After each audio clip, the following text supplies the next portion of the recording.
Hello everyone, Minute Plus Meditation here, and it is Monday, November the 24th. It's the feast of the Vietnamese martyrs, Andrew Dinh Lac and his companions. The readings continue from the book of the prophet Daniel.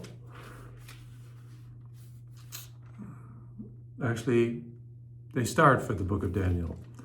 Okay, so this is these young men have been taken off to Babylon.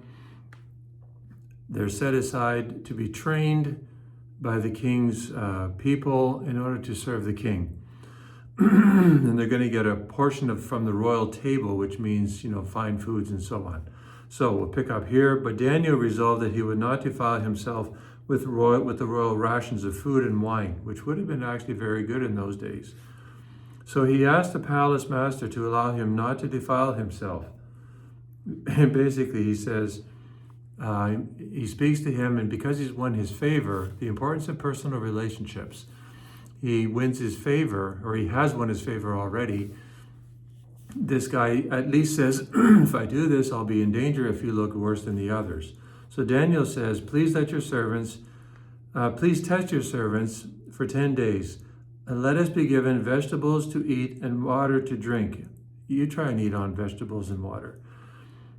You can then compare our appearance with that of the appearance of the young men. So if you know the episode, the story of Daniel, you know the outcome of this. They look better, actually, than all the others, even though all they ate was vegetables and water.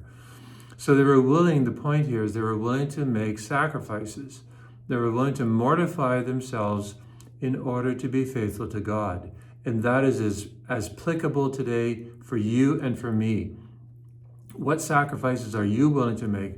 What am I willing to make so we don't lose our edge, so we remain mortified for love of God? Find one if you don't have one, and really try to offer it for love. From the gospel, he said, this is the widow and the poor widow and the mite. He said, truly, I tell you, this poor widow has put in more than all of them, for all of them have contributed out of their abundance, but she out of her poverty. So this widow is held up for us as an example, not for quantity, but for the love that flowed from her heart and trust in God. And that's the way you and I should give. It may lead to a large amount, it may lead to a small amount, but it should flow from love of God and a real trust in His providence, His care over you and me. So think about that the next time you are thinking about giving or what you should give. Does it flow from love and trust like this widow? God bless you.